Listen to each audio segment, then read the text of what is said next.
नमस्कार साथियों, मैं धीरेन्द्र कुमार शुक्ला और आज मैं आपके लिए लाया हूँ साझेदारी खाते का एक महत्वपूर्ण पार्ट जो कि पूंजी खाते से संबंधित है। अब जैसा कि आप लोग जानते हैं कि साझेदारी खाते में पूंजी खाते का एक बहुत ही महत्व है और साझेदारी खाते के अंतर्गत पूंजी खाते हमारे दो प्रकार से बनाए जाते हैं। पहला आपको बताया था स्थायी पूंजी की दशा में पूंजी खाता तैयार करना और दूसरा आप लोगों को बताया था परिवर्तनशील पूंजी की दशा में पूंजी खाता तैयार करना। ठीक है ना। तो आज हम लोग जानेंगे कि स्थायी पूंजी और परिवर्तनशील पूंजी में क्या अंतर है। ठीक है। तो उन अंतरों के बारे में हम जानेंगे। वही अंतर देखिए सबसे पहले हम परिवर्तनशील पूंजी के बारे में तो देखिए इसमें प्रत्येक साझेदार से संबंधित सभी व्यवहारों के लिए केवल एक पूंजी खाता बनाया जाता है। केवल एक पूंजी खाता बनाया जाता है। ये पॉइंट है आपका, ये पहला पॉइंट। इसमें प्रत्येक साझेदार से संबंधित सभी साझेदारों के लिए सभी व्यवहारों के लिए केवल एक पूंजी खाता बनाया जाता है। सभी व्यवहारों, अब सभी व्यवहारों से मतलब क्या है हमारा? सभी व्यवहार मतलब या इसमें हम साझेदारों की पूंजी भी रखते हैं जो प्रारंभिक पूंजी होती है और इसके अलावा जो पूंजी पर ब्याज है, साझेदारों का वेतन पारिश्रमिक है और साथ में हम लाभ में जो साझेदारों का हिस्सा है, इन सभी मदों को हम सीधे से पूंजी खाते में लिखते हैं। कहाँ लिखते हैं? क्रेडिट पक्ष में। और डेबिट में क्या लिखते हैं? डेबिट में इसके आहरण और आहरण पर ब्याज और यदि व्यापार को हानि हुई है तो उस हानि को हम प्रदर्शित करते हैं। इसके बाद हम इसका डिफरेंस लेंगे। स्थायी पूंजी में इसकी तुलना में क्या रखा जाता है? तो इसमें ये स्थायी पूंजी का आपका डिफरेंस है, ये है। तो इसमें प्रत्येक साझेदार से संबंधित सभी व्यवहारों के लेखे करने के लिए एक पूंजी खाता एवं एक चालू खाता दोनों खाते बनाए जाते हैं। अब यहाँ पे देखिए, जैसा कि आप लोगों ने देखा कि परिवर्तनशील पूंजी की दशा में हम लोगों ने क्या पढ़ा अभी? परिवर्तनशील पूंजी की दशा में पूंजी खाते में ही सभी मदों को दिखा देते हैं, लेकिन स्थायी पूंजी की दशा में इसमें हम पूंजी खाता भी बनाते हैं और साथ में चालू खाता भी बनाते हैं। यानी कि कुछ मदें, यानी पूंजी से संबंधित जो मदें हैं वो ही केवल आपकी पूंजी खाते में लिखते हैं। अन्य मदों के लिए हम एक अलग से खाता बनाते हैं जिसे हम चालू खाता यानी करेंट अकाउंट कहते हैं। अब देखिए दूसरा डिफरेंस क्या है? दूसरा डिफरेंस है आपका, ये आपका परिवर्तनशील पूंजी की दशा में इसमें साझेदार के पूंजी के खाते में निम्नांकित का लेखा किया जाता है। क्या क्या? जैसा कि मैं पूर्व में बता चुका हूँ। एक तो प्रारंभिक पूंजी हो गई आपकी, साझेदार का वेतन, कमीशन या अन्य पारिश्रमिक, साझेदार के आहरण, अतिरिक्त लगाई गई पूंजी, पूंजी पर ब्याज, आहरण पर ब्याज, स्थायी रूप से लौटाई गई पूंजी, लाभालाभ का भाग आदि ऐसे मद जो साझेदार से संबंधित हों। इन सब के लिए आपको मैं पूर्व में भी बता चुका हूँ पिछले पॉइंट में कि सारे के सारे पूंजी खाते के अतिरिक्त अन्य मदों को भी इसमें हम शामिल करते हैं। अन्य मदों से मतलब वही पूंजी पर ब्याज, वेतन पारिश्रमिक, कमीशन जो भी है, आहरण पर ब्याज। तो मैंने डेबिट और क्रेडिट में क्या कौन सी मदें लिखते हैं उन सबको मैंने अलग अलग आपको डिफाइन किया था। तो इसमें ये सब आपको बताया। अब ठीक इसी प्रकार से स्थायी पूंजी की दशा में हम क्या लिखते हैं, तो स्थायी पूंजी की दशा में देखिए इसी को हम देखते हैं।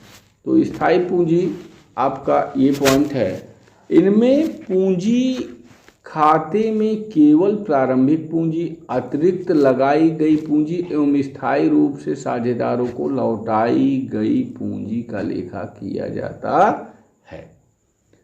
इसमें चालू खाता भी बनाया जाता है। इसमें साझेदारों के आहरण एवं इस पर ब्याज, पूंजी पर ब्याज, साझेदारों का वेतन पारिश्रमिक एवं अन्य वेतन, कमीशन एवं पारिश्रमिक, लाभालाभ के भाग का लेखा किया जाता है। ये मैं पूर्व में अभी चर्चा में लिया था।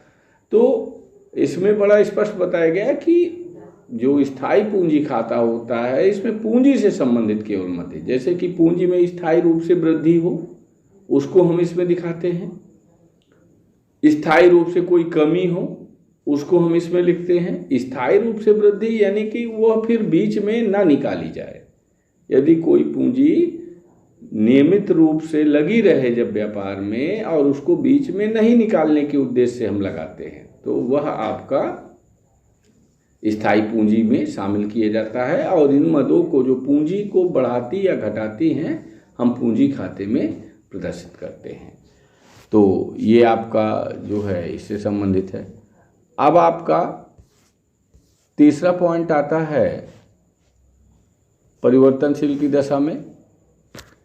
इसमें पूंजी खाते की बाकी प्रत्येक वर्ष में परिवर्तित हो सकती है। अब बड़ी सीधी सी बात है, यहाँ पूंजी खाते की बाकी से आशय है, यहाँ पूंजी खाते में बाकी से आशय है कि पूंजी जो प्रारंभिक पूंजी है उससे, प्रारंभिक पूंजी स्वाभाविक सी बात है, जब पूंजी खाते में ही सभी मदों को हम लिखते हैं, सभी मदों से आशय उसी में पूंजी पर ब्याज, उसी में वेतन पारिश्रमिक, लाभ, आहरण पर ब्याज, तो इन सब मदों को जब जोड़ घटा देते हैं इसी में तो निश्चित रूप से वह प्रारंभिक पूंजी बदल जाती है, परिवर्तित हो जाती है। तो ये आपका इसमें पूंजी खाते से की बाकी प्रत्येक वर्ष परिवर्तित हो सकती है। तो परिवर्तित लगभग हो ही जाती है। और यही पॉइंट आपका इसमें जब आते हैं ये, तो इसमें पूंजी खाते की बाकी का लेखा किया जाता है, इसमें पूंजी खाते की बाकी सामान्यतः प्रत्येक वर्ष स्थायी रहती है जब तक कि अतिरिक्त पूंजी ना लाई गई हो या स्थायी रूप से पूंजी वापस ना की गई हो।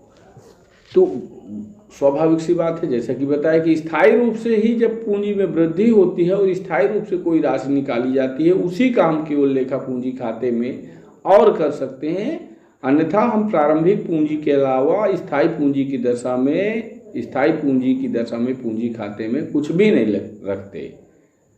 तो ये आपका तीसरा पॉइंट है। और इसके अलावा इसमें चौथा पॉइंट आपका है, इसमें चालू खाता नहीं बनाया जाता है। कब? परिवर्तनशील पूंजी की दशा की बात कर रहे हैं कि इसमें चालू खाता नहीं बनाया जाता है। क्यों? क्योंकि सभी मदों को हम पूंजी खाते में ही प्रदर्शित कर देते हैं, तो चालू खाता बनाने की हमें आवश्यकता नहीं पड़ती है। ठीक है। अब इसके बाद आपका वही पॉइंट इसमें आते हैं। तो इसमें चालू खाता, ये चौथा पॉइंट है, इसमें चालू खाता होता है और इसका शेष प्रत्येक वर्ष सामान्यतः बदलता रहता है। स्वाभाविक सी बात है, पूंजी अलग अलग हो जाती है तो उन पर पूंजी पर ब्याज भी चेंज होता है, आहरण भी प्रत्येक वर्ष बदलते रहते हैं, तो इनका शेष प्रायः बदलता रहता है। अब इसमें हम पांचवें पॉइंट पे आते हैं। तो स्थायी, ये परिवर्तनशील पूंजी की दशा में, परिवर्तनशील पूंजी की दशा में पूंजी खाते का शेष क्रेडिट या डेबिट दोनों हो सकता है। अर्थात क्रेडिट पक्ष का टोटल भी आपका ज़्यादा हो सकता है और डेबिट पक्ष का भी टोटल ज़्यादा हो सकता है, दोनों हो सकता है, क्रेडिट या डेबिट। लेकिन स्थायी पूंजी की दशा में इसमें सदैव क्रेडिट शेष ही होता है, परंतु चालू खाते का शेष डेबिट या क्रेडिट हो सकता है।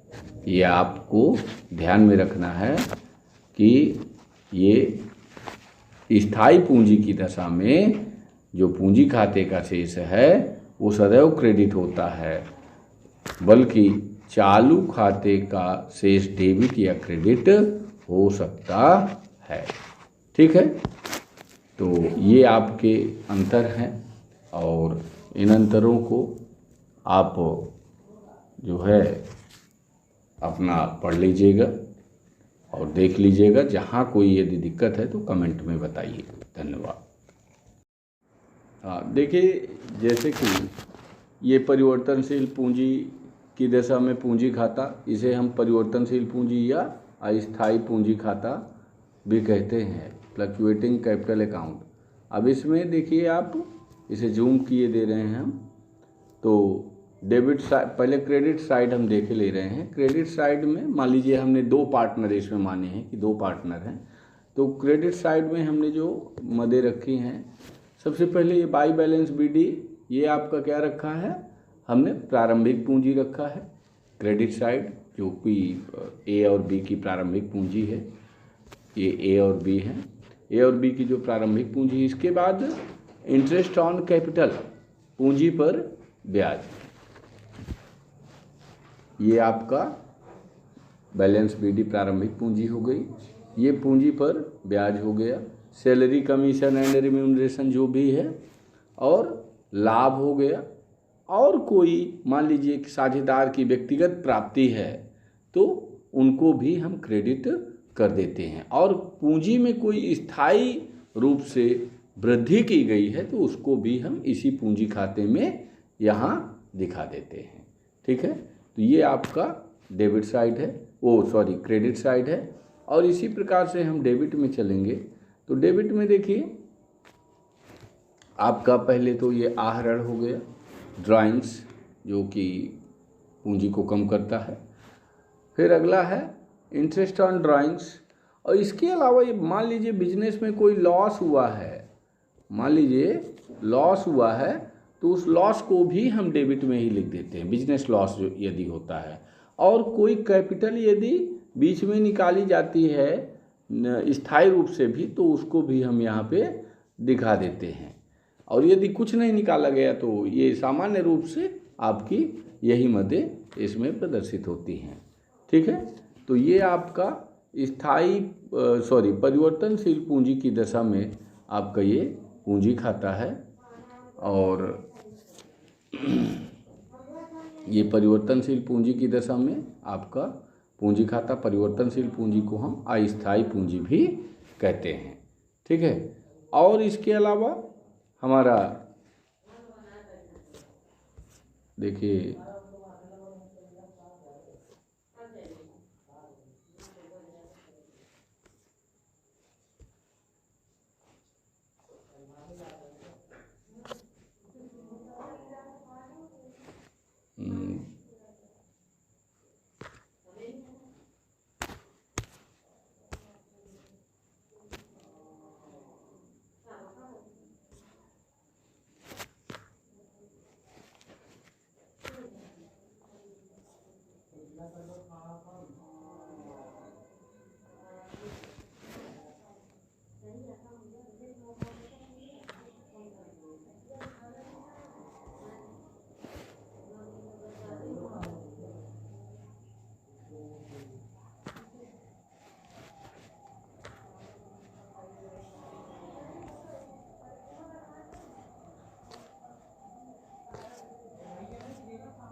ये आपका स्थायी पूंजी की दशा में ये भी आपका वही है, ये भी जो है परिवर्तनशील पूंजी की दशा में ही है। ये profit and loss adjustment account है आपका बना हुआ है।